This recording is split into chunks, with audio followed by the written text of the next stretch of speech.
Nanging kaundan sang balita sang damlaglang ang pila ka eskwelahan sa probinsya sa Iloilo matapos pila ka mga estudyante ang naglai ng pamatyag.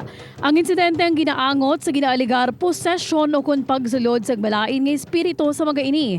Apang ini nga pagpati ang mayara balasang balasihan, ang ginasiling nga posesyon matuod ayhan. Ini ang tutukan ta subong nga aga sa Spotlight. Makapuso nagaluntad gid man bala ang posesyon. Ini kay balaon ta subong nga aga upod sa isa ka pari sang simbahan Katoliko. Makapuso pila ka insidente sang ginaaligar posesyon o kun pagsulod sang malain nga espiritu sa tawo ang ginreport sa pila ka mga eskwelahan sa probinsya sang Iloilo sang damlaglang. Para kita ang masanagan aton nin istoryahan upod kay Father Lester Villa, Chief Exorcist sang Archdiocese of Haro. Good morning, Father, kag welcome sa GMA Regional TV Early Edition. Good morning, John. Father, anong bod silingon sang ginatawag ta nga possession? Actually, by definition, possession is the takeover, total takeover of a spirit, especially evil spirit, to the whole faculty of the person. Kung sa yoron, kung magambal ka possess nga tawo, tanan nga faculties niya ginagamit sa yawa. Wala na siya dira kundi yawa ng ara sa iya. Anong rason, Father, nga pwede masudlan sang malain nga espiritu ang pinsar sang isa ka tawo? Well, actually, hindi nga pinsar lang sang tawo ang ginasudlan sa malaot nga espiritu. Entire faculties. Kung sa yoron, hindi lang na huna-huna. That's why kung kisa ang isa ka tawo nga possess, may ara siya sang ginatawag naton nga hindi makontrol nga mga behaviors. Katulad abi sang makusog siya katama. There is such thing as we call history of the occult. Hindi na subong nang natabo. That's why kung mamangkot kami sa isa kaging poses nga tawo, kasano pa ni natabo. Pwede man actually nga ang isa ka tawo nga gimposes hindi tungod sang iya sala. Kundi pwede ina siya actually nga halin sa iya ginikanan nga amuya o kun kaluluhan nga naghimo sang isa ka kaangtanan o kun pak sa evil spirit. Gani tungod sina nagakaapektuhan ang generations to generations. Recently, may alleged possessions kinatabo sa pila ka mga eskwelahan sa Iloilo. Pero may yara man sang explanation nga ang natabo related sa psychiatric condition. Anong difference, Father, sang possession sa hindi stable nga psychiatric condition sang isa ka tawo? Ano ang signs nga ang isa ka tawo ang ginapossess na gali? Okay. Una gid, kung may isa ka victim o ka patient nga magkadto sa amon kag sa amon ministry nanungod sang mareklamo nga ginagamhan siya sa malaut nga espiritu, may makita siya o kung ano pa dira nga mga claims nila nga supernatural in nature, gina-examine anay namon sa maayo, gina-advise namon sila nga magakadto anay sa psychiatrist kay balaan may possibilities nga hindi man na siya possess kag ina siya psychological kag psychiatrical condition lamang.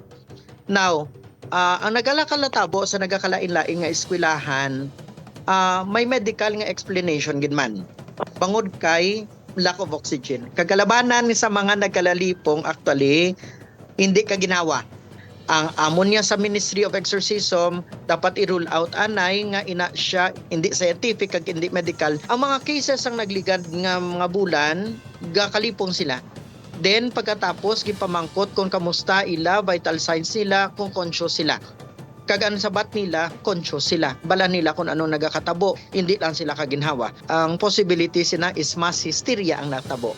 Kung sa possession naman niya nga side, kung ang tawo nalipong, kagulpi lang sa pagkalipong niya, hindi makontrol and at the same time, hindi ma-explain nga behavior, naghambal siya sang lain nga lingwahe, nagawara siya, taman siya makakusog, nagakamang siya sa dingding, nagalupad siya, levitate siya, then siguro makalantaw kita nga basi ina siya, hindi na siya psychological, kundi ina siya may ara na sang ginatawag nga spiritual, madulaan ka animo, kag lain ang espiritu sa imo, trance.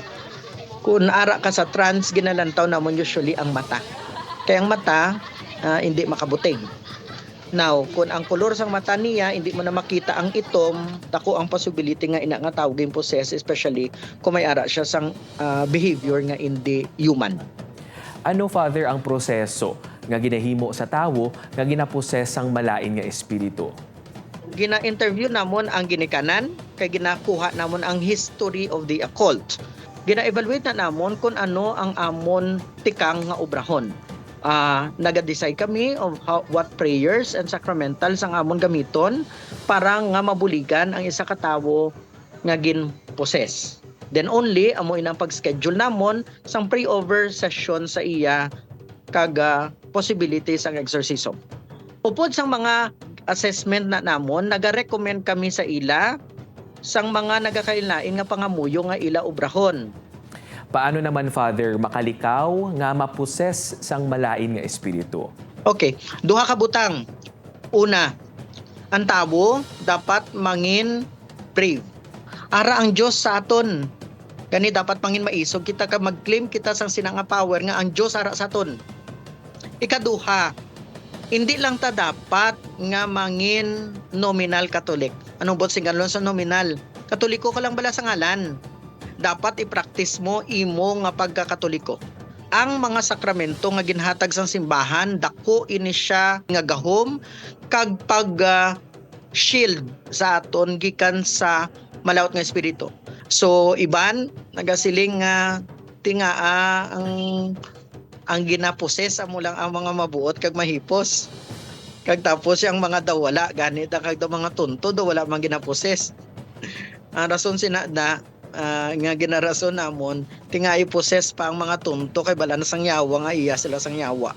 Kung kita aktibo sa simbahan, aktibo kita sa grasya san Dios, ara kita sa grasya san Dios, ang yawa hindi makadaog sa aton. Ang yawa hindi kasulod sa aton.